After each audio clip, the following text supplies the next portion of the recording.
This was a very important campaign to win. I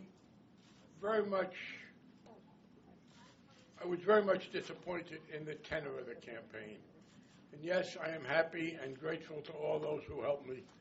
And I am very pleased to be going back to Washington, and apparently we will be in the minority. We've been there before. In 1994, when the Republicans took over, I played a very major role in trying to slow down the contract with America. I go back determined to protect the financial reform bill we put through that they're going to try to undermine. We will not allow it to go back. But there was another issue here, and that was the deteriorated nature of this campaign. And at least in Massachusetts, we have repudiated unreasoning anger, vituperation, anonymous smears, and that has to be said. The collective campaigns that were run by most Republicans were beneath the dignity of a democracy. And I am delighted that they were repudiated. I believe the nature of representation was also being debated. I represent a district and have been privileged to do so for some time that's widely done. I noticed Mr. Pilat complained about the gerrymandered district. And he's right, it was gerrymandering. Let me make this clear. In 1961, after the 1960 census, to save the seat of a Republican former Speaker, Joe Martin, the governor at the time, John Volpe, a Republican, and the legislature collaborated to put Wellesley in with Fall River. So yes, this is a gerrymandered district, but they seem to forget who started it. It was done to protect Joe Martin. By the way, under that category of be careful what you wish for, he got Wellesley in his district to keep his numbers up, and with Wellesley came Margaret Heckler, who beat him in a primary 4 years later. But the configuration that goes from the Boston metropolitan area to the south coast of Massachusetts was done by Republicans with Republican support to help a Republican. That was one of Mr. Pilat's excuses. Another one, I want to address this. He complained that I outspent him. I did outspend him. But I did not outspend the combination of him and the Tea Party and the Western Express and all these other anonymous right-wing groups empowered by the U.S. Supreme Court. And again, one of the things we now have is this threat that the Supreme Court has unleashed so that anonymous floods of smear tactic money can win. And also, as Jim reminded me, I had the media involved here. Let me say, people will advise me sometimes to be more judicious, and sometimes I won't. But with the election of all 10 Democratic congressmen, it appears, and Governor Patrick, one of the things we can acknowledge tonight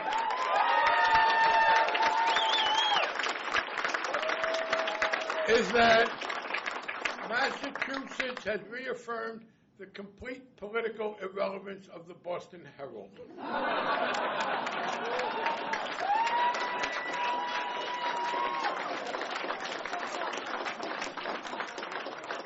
There was no limit to the bias and vitriol they unleashed, and it had no impact, so good for Massachusetts. I also will say that the influence of Fox News does not, in the end, appear to have been very great either. And that is a further tribute to the people of Massachusetts. This was a victory for a concept of government which eschews the anger and the vitriol and seeks to find practical solutions. I regret that we did not have similar results elsewhere, but we can continue to be proud of Massachusetts, and I look forward to working with my Massachusetts colleagues so that we will uphold the kind of common sense that we have had. And I also want to say, and sometimes you have to bite your tongue during a campaign. And let me be very clear. This was, I believe, the first political campaign in America. It's always tough being a spouse in a political campaign because you're made a punching bag and you're constrained from responding. And we were, in fact, Jim and I believe, the first same-sex couple to become prominent in a candidacy for major political office. And Jim took some of the hits, worse because of this situation, and you're somewhat constrained. But just to show that there is no ill feeling, I asked him if I could offer to anybody here, as a souvenir of this campaign, a nice picture of Sean Bigot being interviewed, autographed by Jim. And in fact, what you have were very nice pictures. The pictures Jim took of Sean Bigot, and Mr. Bigot was the one who took exception to being photographed, were a lot nicer than the photographs Mr. Bigot used of me. So I'm very happy to have them. I do notice that if you look at the congressional results, and if you look at each individual race, you attempt to analyze it this way or that way, what struck me as I looked at the returns was the kind of commonality of the Republican vote. And that makes me feel good because, frankly, I was the target of a lot of inaccurate, out of context, made up, distorted views, and they don't appear to have increased Mr. Bigot's vote at all. In fact, he got fewer votes than some of the other Republicans. There was but now let's be clear. There is an unhappiness on the part of many of the voters, and they are right to be unhappy. It is our job to keep acknowledging that unhappiness and its legitimacy, while explaining why we think we have a better way to alleviate it, by explaining what we would like to do to make things better. My Republican colleagues have the opportunity now in the House to have this. And unfortunately, I have to say to the mayors, the selectmen, and the others, sadly, it doesn't look like we'll be able to provide any more help for teachers, or firefighters, or for police officers. And I am also worried that while they will not be able to repeal financial reform, they will try to hamper the new Consumer Bureau and underfund the agencies that have to restrict derivatives. So we have a hard fight ahead of us, and I believe it is important for us to say to the people who are angry, we understand that you're angry, and we are now going to show you why there is a better way to alleviate that anger. The Republicans won the House, but they lost a very important political asset they had, and that is the luxury of practical irrelevance. When you don't have the votes, you can talk all kinds of nonsense without having to put it to a test. So I wish they hadn't won it. I wish we could go forward with a further set of productive activities. But we will be very carefully monitoring what their responses are, and I predict that they are not going to be very good ones. Let me close with a little story. 30 years ago, this district suffered a grievous loss when His Holiness Pope John Paul II ordered Father Drinan to step down at the peak of Father Drinan's powers as the creator of the doctrine of human rights, as a leading civil libertarian and lawyer, the man who wrote the copyright law. And Father Drinan had to step down because he had taken vows of obedience that he honored. And there were two candidates who were particularly interested in running for his seat. I was one, the other who decided not to run for the seat, so he didn't get to become a congressman. He perhaps wasn't as well known. His name is John Kerry. John and I talked, and we decided between us that I would run for the congressional seat, but I hoped to be able to support him for later office. And we had a press conference in this hotel. So I returned 30 years later to a place which really began this career to continue it. I am enormously grateful to all of you. I understand that political campaigning seems fun and exciting to the people who never do it. But actual political campaigning is hard work. It is work that isn't always appreciated, but it certainly is by me. And I understand we are all here for the common values we share.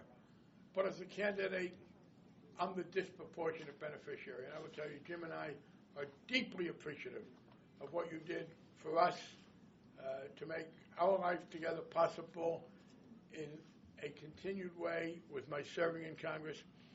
I just can tell you, I go back to Washington in 2 weeks in the lame duck session, and actually, compared to what it'll be next year, lame duck is probably going to look good by comparison, because we're going to have a difficult time in which the far right wing dominates that party, and they'll get a chance to see what they really can produce. But I will literally be inspired by remembering everything that all of you have done. I owe you a great deal. You all have a call on every single ounce of effort I have, and I promise you that I will try very hard in the next 2 years to justify the confidence you put in all me. Thanks to everybody. Let me just single out some people, Jim Siegel, who started with me on this path 30 years ago.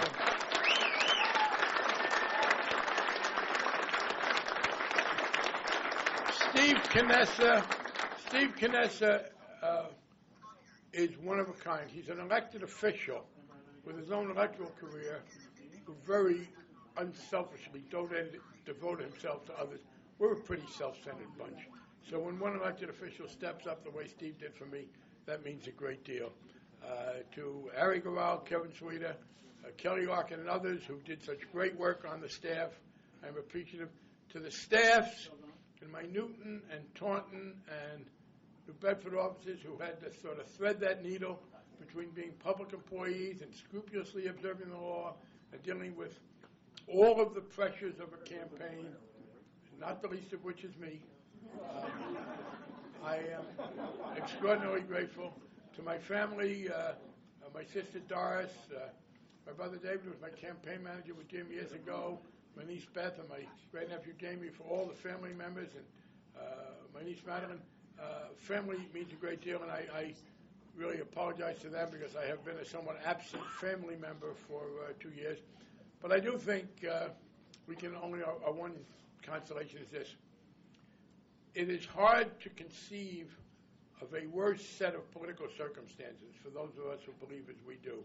A terrible recession that we inherited, that our Republican opponents obstructed us in trying to recover from, so we had a terrible economy, a lot of anger in the world,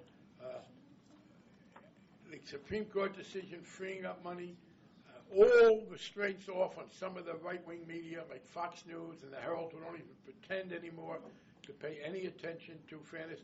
We had the perfect storm against us, and we here in Massachusetts, in every one of our districts, we beat it badly.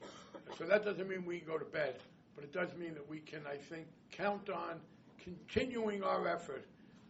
We have taken their best shots, and their best shots turned out to have been average about 37% out of 100. So with all that, and I know, let me close, I will acknowledge the convention that says, in victory, you're supposed to be enormously gracious and pretend that all the vicious lies that were told about you don't bother you. But I work hard at a lot of traits that don't come natural to me, but hypocrisy ain't one of them.